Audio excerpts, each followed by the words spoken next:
चरमोत्सव है, भाद्रव शुक्ला त्रयोदशी, और हमारे धर्म संघ के प्रणेता कह दें, जनक कह दें, संस्थापक कह दें, ऐसे परम वंदनीय परम श्रद्धेय आचार्य भिक्षु का आज के दिन सिरियारी में महाप्रयाण हुआ था। पास में कंटालिया, जन्म कंटालिया का है, थोड़ी दूर आगे इधर सिरियारी, महाप्रयाण उनका सिरियारी में हुआ। एक ऐसा व्यक्तित्व जिसके साथ हमारा धर्म संघ जुड़ा हुआ है और जिनका नाम कितने लोग जपते होंगे हमारे धर्म संघ में, भिक्षु श्याम, ओम भिक्षु जय भिक्षु, ओम भिक्षु जय भिक्षु। हमारे एक श्रद्धा के धाम, श्रद्धा के केंद्र, नाम जप के केंद्र आचार्य भिक्षु बने हुए हैं। और उनका जो साहित्य है, राजस्थानी भाषा, मारवाड़ी, मेवाड़ी, जो भी उस भाषा का वह साहित्य है, उस साहित्य के सिंधु में डुबकियां लगाएं, अवगाहन करें तो अनेक जानकारियां प्राप्त हो सकती हैं। और भिक्षु वाङ्मय का कुछ अनुवाद का कार्य भी संपन्न हुआ है, काम बाकी भी है। परम पूज्य आचार्य श्री महाप्रज्ञ जी ने फरमाया था संभवतः कि ये भिक्षु स्वामी के ग्रंथों को प्रस्तुत किया जाए अनुवाद के सामने, तो ये काम उन्होंने मुझे इंगित दिया कि यह काम आगे बढ़ना चाहिए। तो बहुत कई वर्ष हो गए, काम चालू है, कई ग्रंथ सामने, कई किताबें सामने आ गई हैं, और भी काम अभी बाकी है। तो स्वामी जी का अपना साहित्य है। महापुरुष दुनिया में ऐसे होते हैं, समय समय पर कुछ विशिष्ट व्यक्तित्व भी दुनिया में आते हैं। दुनिया के अनेक भागों में विशिष्ट व्यक्ति मिल सकते हैं। महाविदेह में कितने विशिष्ट व्यक्ति, तीर्थंकर भी वहाँ जैसा परंपरा सम्मत मंतव्य है, वहाँ तो तीर्थंकरों के दर्शन आचार्य भिक्षु ने भारमल जी स्वामी से कहा कि तुम देवगति में जाकर माँ विदेह में जाओगे तो वहाँ कितने मेरे से भी ज़्यादा ज्ञानी तुम्हें मिल सकेंगे। तो भारमल जी स्वामी जैसे उनको उत्तराधिकारी मिले, और अच्छा उत्तराधिकारी मिल जाए। और भारमल जी स्वामी जी के कितने अनुकूल बनकर के रहे होंगे, कितना उनका लेखन का कार्य कर देना, कितने उनके साथ में रहे हैं। और वे तो मूलतः थानकवासी परंपरा से ही स्वामी जी के साथ में थे, भिक्षु स्वामी के साथ में थे।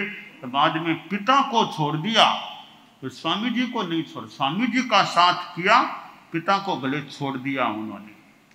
तो यह अच्छे शिष्यों का योग मिलना भी, अच्छे अच्छे शिष्य हों, ठीक है, सारे शिष्य एक समान न भी हों, कोई कोई कम अच्छे शिष्य भी मिल जाएं, पर स्वामी जी को लगता है अच्छे अच्छे शिष्य भी मिले हैं। तो आज चरमोत्सव का दिन है, द्वादशी के दिन, कल के दिन उन्होंने अनशन ग्रहण किया था और आज के दिन उनका अनशन सिद्ध हुआ था। सिरियारी में उनका जो पादार्पण हुआ, तो 1859 का चतुर्मास उनका पाली में था। पाली से फिर सोदत पधारे स्वामी जी, और फिर सिरियारी से श्रावक हुकमचंद जी अच्छा आए। उन्होंने चतुर्मास सिरियारी में करने के लिए निवेदन किया और जगह के लिए कहा मेरे पक्की हाट है, आप वहां चतुर्मास प्रवास करो। स्वामी जी ने चतुर्मास की स्वीकृति प्रदान कर दी। सिरियारी में उधर पक्की हाट का उनका स्थान बताया गया था। सिरियारी पधार गए, पक्की हाट में विराज भी गए, और साथ में भारमल जी स्वामी, खेतसे जी स्वामी, उदयराम जी स्वामी, रायचंद जी, जीवो जी, भगजी, सप्तर्षि मंडल। और सिरियारी में कहते हैं कि लगभग 800 से थोड़े कम तेरापंथी श्रद्धा के घर थे उस समय में। 700 से भी ज्यादा 781 लगभग घर तेरापंथी थे। उस वहां तो और भी थे, पर 781 तो तेरापंथी घर या परिवार उस समय होते थे। इतने श्रद्धालु परिवार। और स्वामी जी काफी निरोग थे। 77 वर्ष की करीब 77 वर्ष की अवस्था, काफी शरीर निरोग था। चाल भी तेज चाल थी। चतुर्मास शुरू हो गया। श्रावणी पूर्णिमा तक तो प्रतिदिन प्राय खुद गोचरी करते थे। वो यों तो आचार्य यों गोचरी भी कर लेते। जमाने की बात है, परिस्थितियों की बात है कि वो स्वयं गोचरी भी कर लेते और शिष्यों को पढ़ाते, आवश्यक सूत्र लिख लिख कर समझाया करते थे। श्रावण मास चल रहा था। श्रावण महीने के अंतिम दिनों में कुछ दस्तों की शिकायत हो गई। साधारण दस्ते लग गई। औषध सेवन का क्रम, फिर भी कोई लाभ नहीं हुआ। सोचा कोई खास बात नहीं, ऐसे ही हो गया, कोई खास बात नहीं है। पंचमी के लिए बाहर पधारते। भाद्र महीना शुरू हो गया, भाद्रव आ गया। अब लगा शरीर में थोड़ी श्रांतता आ रही है। सोचा कोई ऐसे ही कमजोरी आ गई, अब खास बात नहीं है। अब सामने पर्यूषण का समय, तीनों समय का व्याख्यान। भाद्रव शुक्ला चतुर्थी भी आ गई। अब स्वामी जी को अचानक ऐसा लगा कि अब आयुष्य मतलब पूर्णता की ओर लग रहा है। अब जीवन काल का समाप्ति का निकट का समय आ गया है। आयुष्य पूर्णता के लगभग या पूर्ण होने वाला है। सोचा अब तो तैयारी करनी चाहिए। अब लगता है ज्यादा दिखने वाला नहीं है शरीर, अब मृत्यु की तैयारी करूं। तो तैयारी अब करनी है। अब तो अंतिम समय आ गया लगता है। मुनि श्री खेतसी स्वामी से कहा, देखो तुमने और भारमल ने और टोकर जी ने मेरी बहुत, तुम सुविनीत शिष्य हो, मेरी बहुत अच्छी तुम लोगों ने सेवा की है, भक्ति की है। बड़ी समाधि मुझे मिली, संयम पालन में बड़ी सहायता मिली। तुम खेतसी, भारमल जी और टोकर जी, तुम तीनों के सहयोग से साधुपना पालने में बहुत एक सहयोग मिला मुझे, एक शिष्यों के प्रति अहोभाव। और फिर अब का दिन निकट आ रहे हैं। शिक्षा विधि भीषण, देखो परस्पर हेत रखना चाहिए। सगला रे सगला साधन साधवी रे, रख जो हेत विशेष रे, जिन तिन रे जिन तिन